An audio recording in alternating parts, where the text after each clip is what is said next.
ल सबैजनाले मिलेर खानु पर्यो है। सो सब्सक्राइब चाहिँ गरेरै जानु होला है त। होला नमस्ते, welcome back to my channel सुपर टिसी आयो। सबजना सन्चै राम्रै हुनुहुन्छ होला र म पनि सन्चै राम्रै छु। सो आफ्टर लङ टाइम पछि चाहिँ धेरै पछि हाम्रो लास्ट टाइममा चाहिँ टक्क लगाएर साइकल बिग्रेको थियो राज खनालको, अनि यताको राजको साइकल चाहिँ बनाएर आइसकेको छ। आजको भ्लग चाहिँ हामी दामी बनाउनु पर्ने हुन्छ, धेरै पछि ब्याक टु साइक्लिङ भ्लगमा चाहिँ म आएको छु। सो अब चाहिँ आज हामी मस्तले राइड जानुपर्ने हुन्छ, साइकल राइड। कहाँ जान्छौँ के जान्छौँ हजुरहरूले हेर्दै जानु होला र कतिपय कुरा चाहिँ हजुर थम्बनेलमा देखेरै थाहा पाइहाल्नु होला होइन क्या। ल जाम है त, ल कन्टिन्यू। सो अब चाहिँ मैले राइड कन्टिन्यू गर्नुपर्ने हुन्छ। एकलट उइली हान्दै जाम न त ल ल यस्तो मजाले उइली लागिरहेको छ। सो आजको भ्लग चाहिँ मैले उइलीदेखि चाहिँ सुरु गरिसकेको छु। मेरो टोलको केटाहरू पनि आइसकेको छन् मेरो उइली हेर्नको लागि होइन। सो मेरो भ्लगमा के भन्न चाहन्छु, वेलकम छ सबैजनालाई मेरो भ्लगमा। हेर्दै जाऊ, भ्लग चाहिँ आज साँझ आइहाल्छ है राज। भ्लग कन्टिन्यू खतरा बनाउनु पर्छ है। किनभने अब चाहिँ हामीले अरू बेला चाहिँ नबनाएर हामीले चाहिँ बिदामा, विशेष गरी बिदामा चाहिँ सदुपयोग गर्ने गर्छौँ है। आज चाहिँ हाम्रो नेपालमा आइतबार पनि बिदा हुने भएको कारणले गर्दा चाहिँ हामी चाहिँ आइतबार चाहिँ भ्लग बनाउन जाँदैछौँ। सो फाइनल्ली राजको साइकल चाहिँ मस्तले नयाँ टायर हालेर लिएर आइसकेको छन् होइन राज। ल अब चाहिँ हामी मस्तले जाँदैछौँ, राइड कन्टिन्यू भइरहेको छ होइन राज।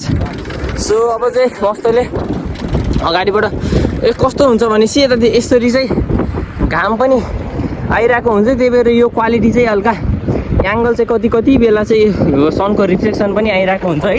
अनि यतातिर मस्तको साँझतिर हजुरहरू हावा खानको लागि आउन सक्नुहुन्छ। पहिला चाहिँ यहाँ धेरै हुन्थ्यो मान्छे, अहिले चाहिँ खास चाहिँ किन हो थाहा पनि छैन किन हुन्छ भनेर। सो जाम है त ल तलतिर मस्तले। अब चाहिँ हामी यहाँदेखि तल झिङौरातिर जाँदैछौँ है त। मस्तले आज दामी भ्लग बनाउनु पर्ने हुन्छ है, इन्ट्रेस्टिङ भ्लग। हजुरहरूले लास्टसम्म हेरेर जानु होला है त। अनि अब धेरै पछि साइकल चलाइरहेको कस्तो हुँदो रहेछ भनेपछि, साइकल चलाइरहेको बानी परेपछि चाहिँ हल्का ज्यान चाहिँ त्यही बानी पर्दो रहेछ। धेरै पछि चलाउँदा चाहिँ छिटो थाकिँदो रहेछ है, हजुरहरूले पनि थाहा पाउन सक्नुहुनेछ। अब हाम्रो राज साथीले चाहिँ अब टक्क लगाएर अलि साइकलले चाहिँ अलिक नयाँ खोजिरहेको जस्तो मानेको छु। धेरै टाइमबाट यो हल्का केही गडबडी भइरहेको छ। अब साथ दिइरहेको छैन, टाइममा झन् कति साथी दिन छोडिदिइहाल्छ यसले होइन। हामी मस्तले झिङौरा पार्क जान्छौँ होइन, अनि देखाउँछौँ त्यहाँदेखि अरू ठाउँ पनि घुम्न जान्छौँ। र झिङौराबाट चाहिँ मलाई विशेष गरी भर्याङबाट चाहिँ मलाई एकदमै जान मन भएको कारणले गर्दा चाहिँ अहिले चाहिँ म झिङौरा चाहिँ जान खोजिरहेको छु। सो फाइनली अहिले चाहिँ हामी आइसकेको छौँ झिङौरा पार्क। यहाँदेखि कन्टिन्यू गर्छौँ राइड। ल अब चाहिँ हाम्रो यहाँ राइड चाहिँ कन्टिन्यू गर्नुपर्ने हुन्छ। पहिला चाहिँ यहाँ एकदमै मान्छेको चहल पहल चाहिँ यस्तो बढ्दो थियो कि यहाँ साँझतिर आउनुभयो भने यहाँ भिडियो फोटो बनाउने यति भिड हुन्थ्यो कि हजुरले कल्पनै गर्न सक्नुहुन्न थियो होला। तिमीहरूले युट्युबमा भ्लगहरू हेर्ने गर्छौ कि नै? हो त्यस्तै मैले पनि भ्लगमा युट्युबहरूमा यस्तै साइकल राइडिङहरू हान्ने अनि स्टन्टहरू गर्छु है, उहिले हानेर देखाउँछु। अनि मेरो युट्युब च्यानलको नाम के छ होला थाहा छैन नि, फर्स्ट टाइम देखेँ होइन हामी। मेरो युट्युब च्यानलको नाम चाहिँ प्रनिस डिसी रहेको छ। तिम्रो ट्याक्क आज साझा गएर घर गएर सर्च हाने सब्सक्राइब हार्ने। म झार्छु ल ल। सो अब चाहिँ भाइहरूले पनि यसो भनिहाल्यो उइली हान्ने होइन दाइ।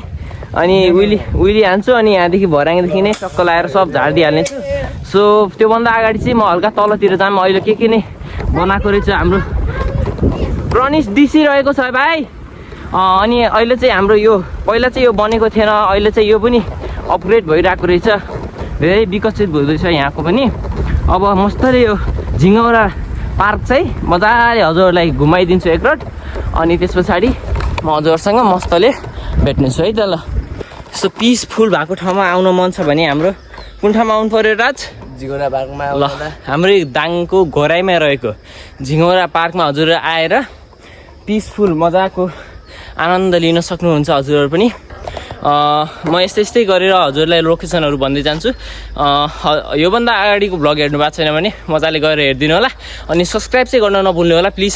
हजुरले चाहिँ सब्सक्राइब नगरेर लाइक चाहिँ नगरेर भिडियो हेर्नु भएको छ, प्लिज सब्सक्राइब गर्न नछोड्नु होला। किनभने हजुरकै ठाउँको मान्छेलाई सपोर्ट गर्नु पऱ्यो नि त हजुरले, अनि म अगाडि बढ्न पाउने मौका पाउँछु होइन। सो राइट कन्टिन्यू गर है त, धेरै नबोला पनि हजुरलाई झ्याउ लाग्न सक्छ। हाम्रो 9-10 वर्षको भाइले पनि मस्तले साइकल चलाइरहेको छ यसरी। तिमी चाहिँ सधैँ दैनिक रूपमा यस्तै गरी चलाउन आउँछ है यतातिर? यतैतिर सधैँ आउँदो रहेछन् भाइहरू। एकदमै पिसफुल छ ठाउँ चाहिँ, हजुरहरूले हेर्न सक्नुहुन्छ मजाले। ल भाइ खै अगाडि जान्छ ल। म चक्क लाएर ल हाम्रो भाइहरू चाहिँ लोटिसकेको छन्। ओ माई गड, चोट लागेन होइन? केही भएन ल, केही भएर हिँड्छ ल। राइड कन्टिन्यू गरौँ है, केही भएको रहन्छ धन्न साइकललाई चाहिँ। धन्नै भाइ चाहिँ लोटेर धन्न चोट लागिसकेको थियो होइन भाइ? धन्न बची बिचरा, खुट्टामा चाहिँ हल्का कालो लागेको छ तर चोट चाहिँ लागेन छ बिचरालाई। ल सेफ राइड गर्नु होला हजुर पनि, यदि साइकल बाइक स्कुटी जे चलाउँदै हुनुहुन्छ मजाले सेफ राइड गर्नु होला। सो अब चाहिँ म यहाँदेखि चाहिँ भर्याङबाट चाहिँ झार्नुपर्ने हुन्छ झिङ्गौराको। सो अहिले चाहिँ मैले भर्याङदेखि झार्ने चाहिँ निर्णय गरेँ होइन। भाइहरूले एकदमै दाइ झार्नुहोस् भनेपछि चक्क लगाएर मैले झार्नै पऱ्यो। भर्याङ चाहिँ हजुरले मेरो युट्युब च्यानलको नाम चाहिँ प्रनिस डिसी रहेको छ, टक्क लगाएर साँझ हेर्नु पऱ्यो। अनि यो भर्याङ चाहिँ हजुर क्यामेरा क्वालिटीमा कस्तो देखिएको छ थाहा छैन है, रियल लाइफमा चाहिँ एकदमै सिधै तल छ। हजुरले आफै आएर हेर्न पनि सक्नुहुन्छ हाम्रो झिङ्गौरा पार्कमा रहेको। सो कतिलाई थाहा पनि होला होइन। ल अब चाहिँ म सिधै झार्नेछु, हल्का क्यामेरा हल्लेमा केही छैन, म हल्का अर्को क्यामेराबाट पनि खिच्दैछु है त। सो फाइनली अब चाहिँ म झार्दैछु है त ल। In 3, 2, 1 go.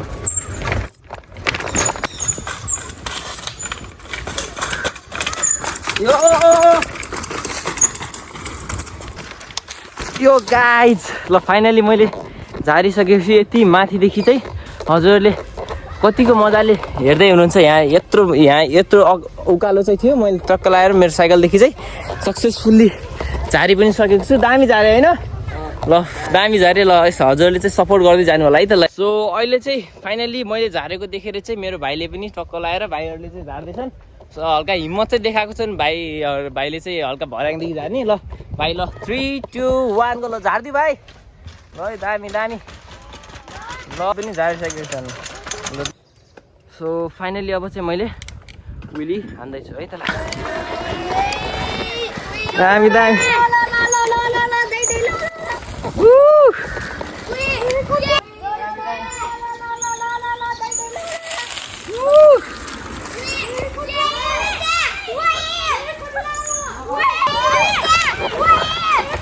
ल ल ल दामी दामी गयो यार, साइकको हाने त। भाइ कस्तो लाग्यो मैले उहिले हानेको? तिमीले कस्तो सोचेको थियौ र कस्तो लाग्यो? हल्का छोटो ठिक हान्नुहुन्छ होला, सिम्पल खालको भनेको थियो होइन? मैले कस्तो हान्थेँ? अनएक्सपेक्टेड हान्थेँ होइन? सो अब चाहिँ म यतादेखि अलि तलतिर जानुपर्ने हुन्छ भ्लग बनाउँदै। सो अब जाम है त ल। अब हामी यहाँदेखि चाहिँ झिङ्गौरा पार्कलाई चाहिँ बाई बाई भन्नुपर्ने हुन्छ। सो अहिले चाहिँ हामी यहाँ नेपाल अपाङ्ग सङ्घमा आएको छौँ। अहिले चाहिँ यहाँ हाम्रो यहाँ अहिले यस्तो अपाङ्ग भएको अङ्कलहरू चाहिँ कति हुँदो रहेछ, हामी पनि जाउँ न बुझौँ यहाँको बारेमा कस्तो रहेछ के रहेछ भनेर। सो फाइनली अहिले चाहिँ म यहाँ नेपाल अपाङ्ग सङ्घभित्र चाहिँ आइसकेको छु है। यहाँ चाहिँ अशक्त भएको व्यक्तिहरू चाहिँ यसरी हामीले राख्ने गरिन्छ है। यहाँको भित्र कस्तो छ यहाँ यस्तो व्यवस्था हेरौँ है। हेर सबै यसरी अङ्कलहरूले यसरी पकाउने व्यवस्था आफै पकाउनु हुँदो रहेछ है। ए सो फाइनली अहिले चाहिँ हामीले चौचो पनि किनेर आइसक्यौँ। तपाईँहरू पनि आएर सहयोग गर्न सक्नुहुन्छ। हजुर र यहाँ अहिले चाहिँ 6 जना जति हुनुहुन्छ अपाङ्ग। यस्तै गरिकन हाम्रो नेपालमा पनि कोही बुढा भएकोलाई हेर्न सकेका हुन्छन्, कोही हजुरले जति सक्नुहुन्छ अशक्त व्यक्तिहरूलाई हजुरले सहयोग गर्न सक्नुहुन्छ। हामीले चाहिँ मैले चाहिँ आफूले नखाएर बचाएको टिफिनको पैसा चाहिँ अहिले त्यो पैसाले चाहिँ मैले किनिदिँदैछु हजुर उहाँहरूको लागि। चौसो चाहिँ ल्याइदिएको छु सबैलाई बाटोमा है त मिलेर। ल धन्यवाद। लिनुहोस् एउटा तपाईँलाई चाहिँ हजुर। ल सबैजनाले मिलेर खानु पऱ्यो है। एउटा एउटा चाहिँ मैले सक्दो आफ्नो टिफिनको पैसा बचाएर चाहिँ हजुरलाई ल्याइदिएको छु है, मिलेर खानु होला है। मैले सक्दो यहाँ गर्न सक्ने जति चाहिँ गरिसकेको छु। By by. ल अब हामी जान्छौँ है। ल सो अब हामी यसै मौका मिल्यो भने चाहिँ फेरि पनि आउने गर्नेछौँ र हजुर पनि सक्दो आफूसँग के छ अब जति सक्नुहुन्छ हजुर जहाँ हुनुहुन्छ आफ्नो नजिकमा एरियामा भएको सबै अशक्त व्यक्तिहरूलाई हजुरहरूले पनि सपोर्ट साथ दिनु होला, सबैजनालाई हेल्प गरिदिनु होला जे सक्नुहुन्छ। सो आजको राइड चाहिँ कन्टिन्यू गरौँ। र अर्को कुरा चाहिँ यहाँको जो मेन लिडर हो बोल्नुपर्ने, उहाँ चाहिँ बोल्न नमानिसकेपछि चाहिँ मैले अब केही होला नि त, उहाँको छुट्टै प्रब्लम होला है, म बोल्दैन भन्नुभयो। त्यो कारणले गर्दा अब उहाँ बोल्नु नै पर्छ भन्ने के भयो र त्यही भएर मैले चाहिँ आफूले खाने टिफिनको पैसा चाहिँ बचाएको थिएँ, त्यही पैसाले गर्दा चाहिँ उहाँलाई मैले 1 कुन्टा सक्दो चौचौ चाहिँ किनेर खुवाइदिएको छु। सो कन्टिन्यू गरौँ त गाइज राइड। हल्का अहिले चाहिँ हामी अटो भिलेज भन्ने ठाउँमा आइसकेको छौँ। उकालोमा उहिले हान्नेको मजै छुट्टै छ है गाइज। सो मस्तको उहिले हेर्न सक्नुहुन्छ हजुरहरूले। सो फाइनली अहिले चाहिँ सनसेट टाइम चाहिँ भइसकेको छ अनि अहिले चाहिँ यहाँ पानी यो खोलामा चाहिँ सिवार खोलामा चाहिँ पानी कति पनि रहेन रहेछ है, शून्य छ पानी चाहिँ। सो यो जति पनि हजुरहरूले देखिरहनु भएको छ यो चाहिँ सबै अटो भिलेज है। मैले भ्लग बनाउँदै क्रममा चाहिँ मैले एउटा अङ्कललाई भेटाइसकेको छु, खुसी भेटेर खुसी लाग्यो है। अरू सबैले पनि सब्सक्राइब हजुर कमेन्ट गरिदिनु होला, लाइक यस्तै गर्दै सेयर गर्दै सपोर्ट गर्नु होला आफ्नै स्थानीय मान्छेलाई अगाडि बढ्न जाने मौका दिनु होला। सो हामी चाहिँ अहिले यसो हाम्रो टाइटल थम्बनेलको लागि चाहिँ यसो भिडियो फोटो खिचौँ कि भनेर अडेको थियो। ठ्याक्कै दामी आयो, सोचेको भन्दाको चाहिँ एक्सपेक्टेसन भन्दा पनि अनएक्सपेक्टेसन आयो है। दामी आएको छ फोटो, हजुरले थम्बनेलमा हेरिराख्नु भएको होला। सो अब चाहिँ हामी यहाँदेखि चाहिँ कति बज्यो भन्दाखेरि ठ्याक्क लगाएर 6:32 भइसकेको छ। सो अब यहाँदेखि चाहिँ हामीले राइड कन्टिन्यू गर्नुपर्ने हुन्छ। त्योभन्दा अगाडि चाहिँ हजुरले सब्सक्राइब गर्नै पर्ने हुन्छ यदि हजुर सब्सक्राइब गर्नु भएको छैन भने। सो त्यो चाहिँ भुल्दै नभुल्नु ल। सो सब्सक्राइब चाहिँ गरेरै जानु होला है त। सो अब हामी यहाँदेखि घरतिर लाग्नेछौँ, बाटोमा के हुन्छ तपाईँ देखाउनेछौँ ल है त ल। सो अब चाहिँ हामी यहाँदेखि चाहिँ सनसेट भ्यू पनि हेरेर जान लागिसक्यो, 6:30 भइसकेको छ। अब चाहिँ हामी कति पनि ढिलो नगरेर रफ्तारको चारमा अब चाहिँ राजले मलाई भेटाउने चान्सै छैन। अब चाहिँ म चाहिँ आफ्नो पापमा गइहाल्छु है, जाउँ है त। सो फाइनली अहिले चाहिँ हामी आइसकेको छौँ मस्तले झिङ्गौराको बाटो बुझ्दै पछाडिको। अब चाहिँ यहाँ हामी अघि नै मैले देखाएको सिवार खोला चाहिँ पानी सुकेको खोला चाहिँ यही नै हो। मस्तले राजले चलाउँदैछ र म त 50-60को स्पिडमा पुग्यो होला यार, दामी साइडको रन्किरहेको छ अहिले चाहिँ। फाइनली राजलाई पनि जितिसकेको छु। अनि यो बाटो चाहिँ म थाहा पाएको थिएन, बिचमा चाहिँ साथी भेटेँ है, अनि बाटो ट्याक्क सिकाइदिइसकेपछि हामी चाहिँ आफ्नै डेस्टिनेसन आफ्नै ठाउँमा आइसकेको छौँ। भिडियो एकदमै लामो र इन्ट्रेस्टिङ दामी भइसकेको छ। जसले पनि हजुरले यदि लास्टसम्म भिडियो हेरिरहनु भएको छ भने thanks for watching video guys and अनि यस्तै गरी साथ सपोर्ट दिँदै जानु होला। सो अहिले चाहिँ हामी बस यता चाहिँ बर्फिपोल आइपुगिसकेको छौँ र राजले पनि ल्याउँदैछ। सो अब चाहिँ म यहाँदेखि झार्नेछु है त, ल हेर्नुहोस् है त। सो फाइनली अब चाहिँ म यहाँदेखि ट्याक्क लगाएर म झार्छु है त। ल 3, 2, 1 go. Oh my God. So finally म आइसकेको छु। फाइनली मेरो ब्रेक पनि भाँचिसक्यो। ल आजको भ्लगको एन्डमा चाहिँ ब्रेक पनि भाँचियो। ल ट्याक्क लगाएर ब्रेक चाहिँ भाँचिसकेको छ। ब्रेक भन्दा पनि यस्तो यहाँदेखि चाहिँ ट्याक्क लगाएर तार यसरी चुडिसकेपछि चाहिँ यो ब्रेकलाई चाहिँ अहिले काम गर्न छोडिसकेको छ। ल चुना लगाइसक्यो है त। ल सो फाइनली आजको भ्लग इन गर्ने बेला भइसकेको छ। सो हजुरलाई लास्टसम्म हेरिदिएकोमा धेरै धेरै थ्याङ्क यू भन्न चाहन्छु र सब्सक्राइब चाहिँ गरेर जानु होला। सो आजको भिडियोमा यति नै। थ्याङ्क्स फर वाचिङ र यस्तै नयाँ भ्लग हेर्न चाहनुहुन्छ भने सब्सक्राइब गर्नु है त। ल